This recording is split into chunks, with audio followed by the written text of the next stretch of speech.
Good morning, students.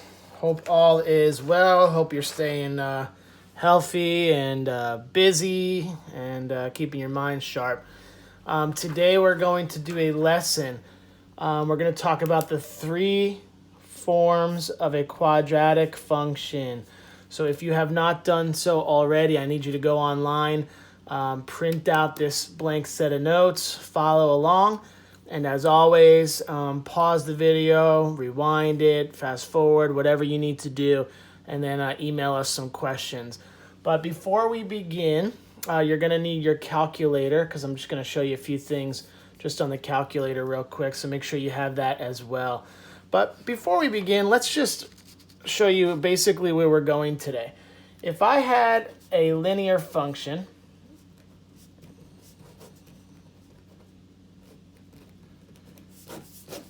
we actually had three different forms of this.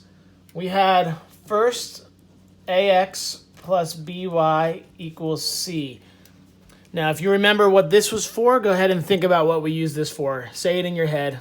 Say it out loud. No one's watching. No one cares. Good. This is to find the intercepts, right? This is to find the intercepts.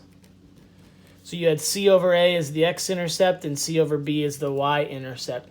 So if you knew the intercepts, you could put it in this form, or you could graph it very quickly. You get the intercepts here and here, do a little quick sketch, and then you're good to go, right? We also had another form, which is probably what we would call the most famous form of a linear. It's y equals mx plus b. Now this is called slope, and then the y-intercept. So it's called slope-intercept form. And this one's good if we know the slope and the y-intercept. Let's say we start down here and we kind of count our slope and we get a nice little picture, and then we can graph it that way. So that's another form of a linear function. And then we actually had one more, and this is our more obscure one. Does anybody remember what that one is?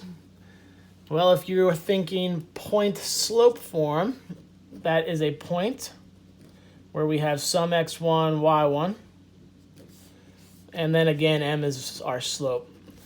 So if you happen to know a point that the line goes through, let's say it passes through this point up here, and we know the slope is whatever, we can just kind of sketch it that way. Or if we could go backwards and write an equation if we know the slope and a point it goes through. All right, so I just want to prove to you that we've done different forms of linear functions. Today, we're going to do different forms of quadratic functions, all right? So that's going to be our lesson today. All right, real quick. Plug in x squared plus 14x plus 13 into your y equals. Remember, r of x, v of x, u of x, they're all just functions, and this just replaces the output. So this is like your y value. So go ahead and just take a second and plug that in. All right, using your calculator, you can actually just find the vertex, second calc. You can go to 0. Play around with your second calc button. I think you have a maximum minimum button there.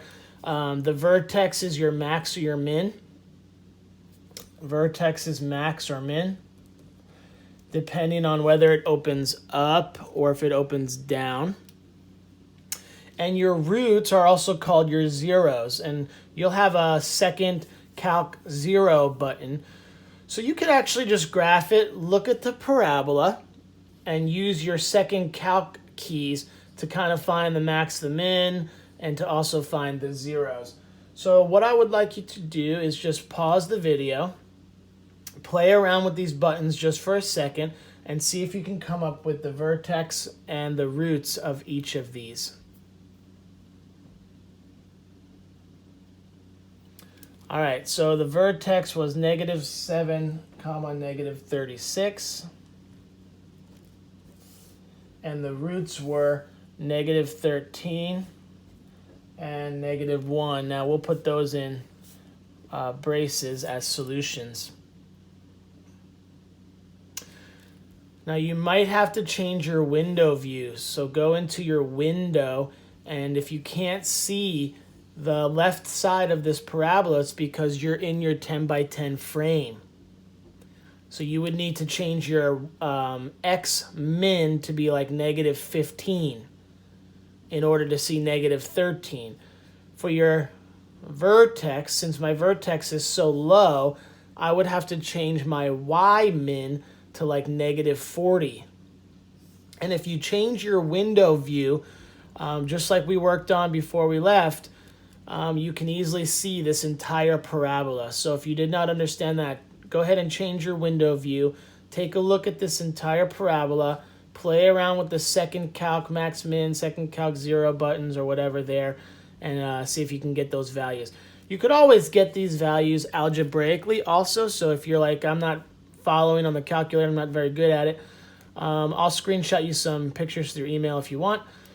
But you could find this using x equals negative b over 2a.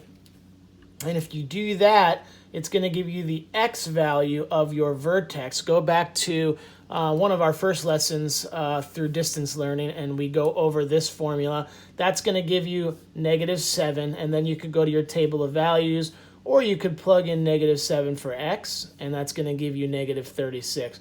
And that will give you your vertex. The way you can get the roots is by finding the zeros. You could set this to 0. Since they're rational roots, this must factor. And this is going to factor very easily using the AM method.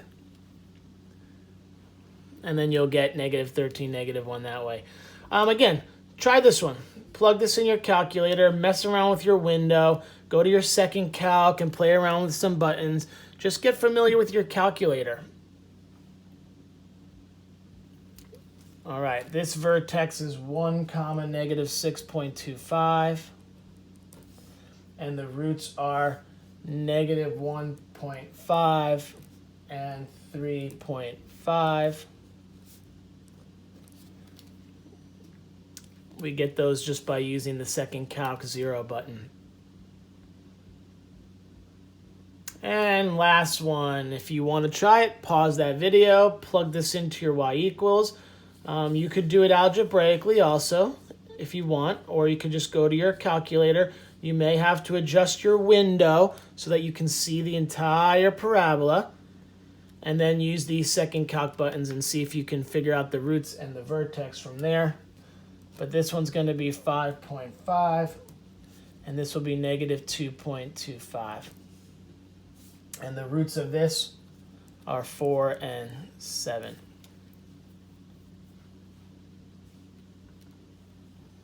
All right, awesome. All right, here we go. Here are your 3 forms of a quadratic. Just like we had 3 good forms of linear functions, we also have 3 forms of quadratics. Now, the first form is good because we already know it.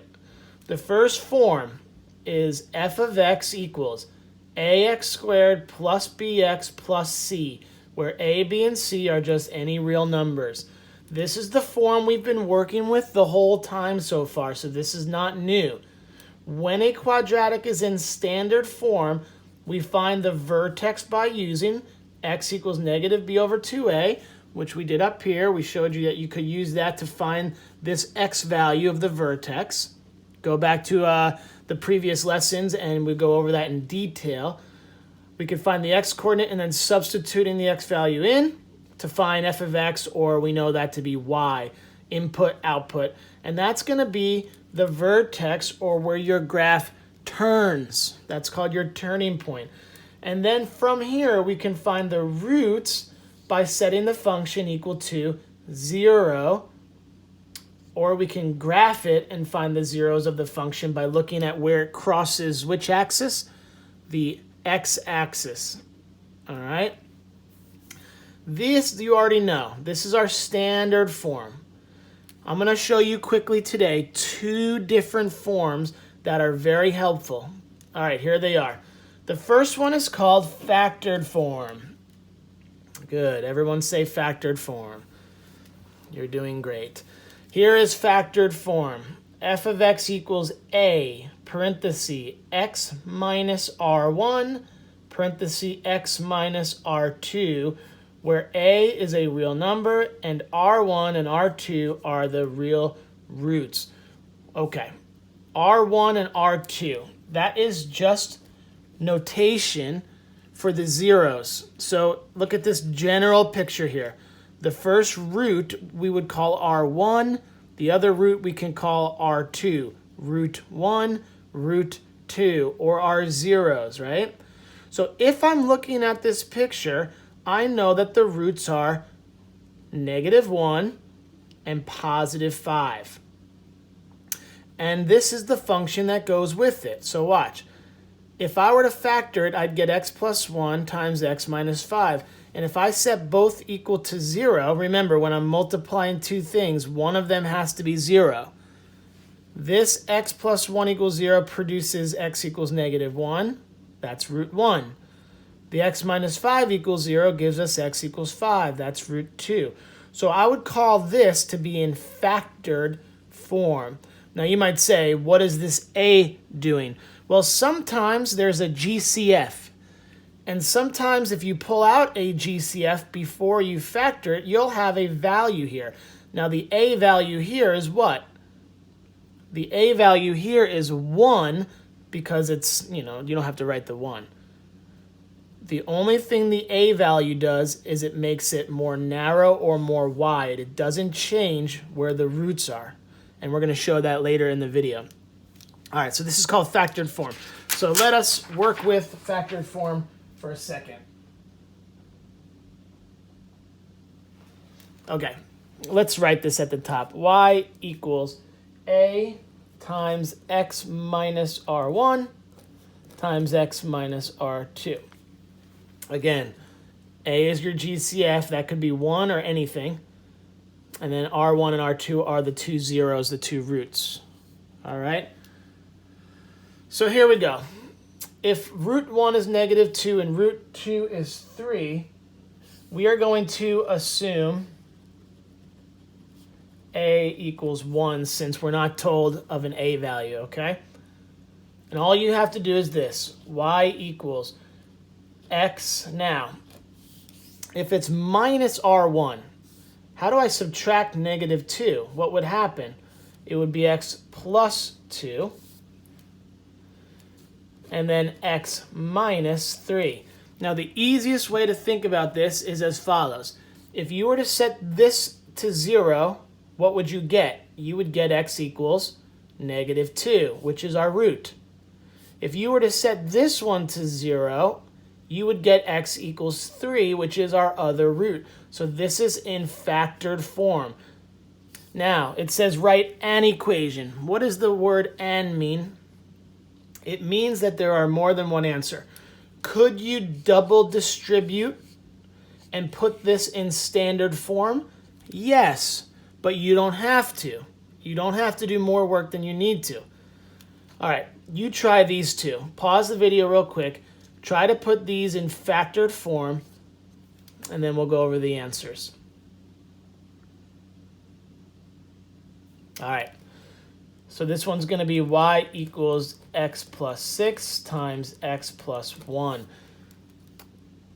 The root has to go in with the opposite sign. I'm not sure if you're noticing that or not, because if you were to set each of these to 0, you'd get -6 and -1, which are our roots. And the last one is going to be y equals x minus 2.5 times x minus 5. And that is our answer there. Let's do one more before I show you our last version of a quadratic. What if I give you the picture? And again, the word "and" is used. Can you write an equation for this quadratic? Well, let's identify R1 and R2 since I'm looking at the picture. What is my first root? -4. And my second root is 3. So I can quickly say, oh, this must be y equals x plus 4 times x minus 3. It's almost like working backwards. If I were to set this to 0, what would I get? X plus 4 equals 0. I would get x equals -4, which is seen as one of my roots. If I set this one to 0, I get x minus 3 equals 0. So I get x equals 3, which is another